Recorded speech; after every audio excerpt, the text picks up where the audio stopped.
শামীম, আমি এই মুহূর্তে দাঁড়িয়ে আছি কক্সবাজার সুগন্ধা পয়েন্ট লামনি বিচের শুটকি বাজারের সামনে। আপনারা দেখতে পাচ্ছেন যে পর্যটকরা রয়েছেন,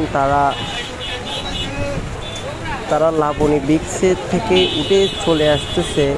যে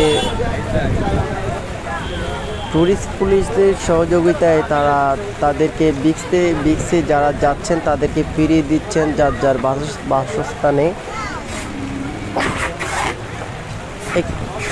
10-15-20 মিনিট আগে হালকা একটু বৃষ্টি হয়। বৃষ্টি হওয়ার সাথে সাথে বাতাস সৃষ্টি হওয়ার কারণে এই যে ছোট ছোট দোকানপাট রয়েছে তাদের অনেক ক্ষয়ক্ষতি হয়। এরপরও পর্যটকরা থামছে না, এরপরও তারা সমুদ্র সৈকতে নামার চেষ্টা করতেছেন। এরপরও যে টুরিস্ট পুলিশদের সহযোগিতায় তাদেরকে আবারও ফিরে যাওয়ার জন্য আহ্বান জানাচ্ছেন, যে তারা যেন ফিরে যার যে স্থানে তারা চলে যায় সেই ব্যবস্থাও তারা করতেছেন। শামীম, আমার এই মুহূর্তে কক্সবাজার সমুদ্র সৈকত শুটকি মার্কেটের সামনে থেকে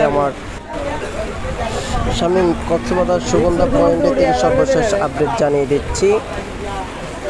আরিয়ান, সঙ্গে থাকুন চ্যানেল BTV।